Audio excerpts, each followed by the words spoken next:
Thanks for joining us on Rise Show TV. I'm here with a very familiar face, Mike Blackman, on the eve of ISE 2025. I guess the question, as ever, is what's new this year? We have lots of new things this year. We're standing here in the middle of our Esports Arena. We've been addressing esports for a number of years now and saying, okay, how do we present esports at ISE? And we believe now is the time in Europe where it's taking off. The rental market really benefits from it, and more companies. It's a professional area. So we have here professional teams playing and demonstrating what esports games are like and how they're being presented.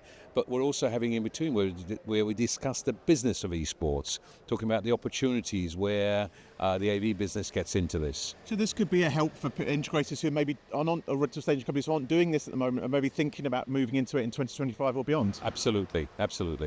But as well as that, we've got here also the drone arena. And this year we're featuring robots as well, because robots are becoming more and more part of that. So drones, you see, are replacing fireworks in a lot of cities. They're no longer just a camera carrier for AV. They're becoming a replacement as entertainment and facilitating such events. And the drones are housed in the same place as the Esports Arena. Absolutely, that's correct, yeah? Yes. So, and then we also have the connected classroom, showing from primary right up to higher education, to show opportunities in education, how AV blends and helps present new opportunities there as well. And then we have the live events stage in Hall 6. We also have a screen here that we work together with FIRA and several partners to install on the facade of FIRA. So we're featuring those artists on that screen, and this year we have 3 artists. So Koyola, who did the mapping, will be showing tomorrow night. Yep. Then we'll have Jerome van der Most, who we featured last year as well, and then we have a new artist, Sophie Locuste, who's also doing a presentation there as well. So again, new. Then we've got tech tours in the city. A lot more tech tours. Barcelona businesses are opening up to us to show how they're using AV. We've included the St. Joan de Deo Hospital, which has a control room that not only monitors the equipment, but it monitors patients inside and outside the hospital. They have a situation room where they have doctors in a call center where they're doing telemedicine, all sorts of things. Really phenomenal on how they're using AV in treating and managing a children's hospital. Yeah. And many more across the city. I was just saying a couple of days ago, the connection between ISE and the city here is completely different to how it was in Amsterdam. Absolutely. Amsterdam, we struggled to find installations where they'd actually say, okay, yeah, you can come in. When we ask here, they say, wow, you want to show our building? And they're really enthusiastic about what we're doing. There's a lot larger connection to the city.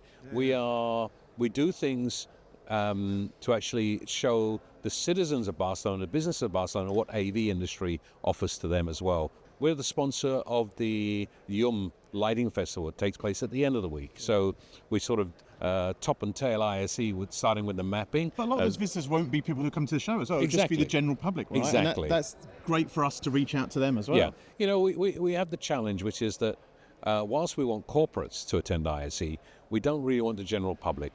But we also need, they're becoming more and more aware of how AV is becoming part of their lives. And it's part of our message as well. So we need to actually expose them to it, and that's what we're trying to do with these activities. Yeah. I mean, you mentioned it there. I've really felt that in the build-up to this year's show, that there's a lot more, it's such a well-established show now, you probably don't need to do too much with the actual exhibition itself. It doesn't run itself, but it's been run so well and so slickly in the last 20 years that it probably doesn't need but it feels like there's a lot more extra content inside, but also outside as well. You're going to mention that. That's been a deliberate move by yourself and the team. Absolutely. We've had a strategy since 2017 of where we want to be. We felt at that time we were a show that reflected what was going on in the industry, and we were just moving and developing to be the place where we were talking about the future, where the product launches were happening. So it was talking about next year. Our goal has been more to talk about the future now, even talk about 5 years' time, 3-5 years' time, what's the AV market going to look like.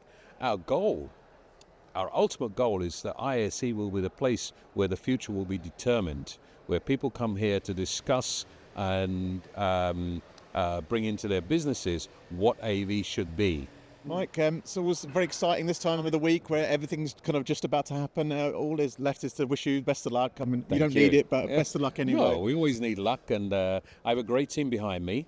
We've got some really good professionals in there that actually make all this happen, and that's why it's smooth. Excellent. Thanks, Mike. Thanks for joining us. And there's plenty more content on Rise Show TV this week. Make sure to check it out. Thank you. Bye-bye.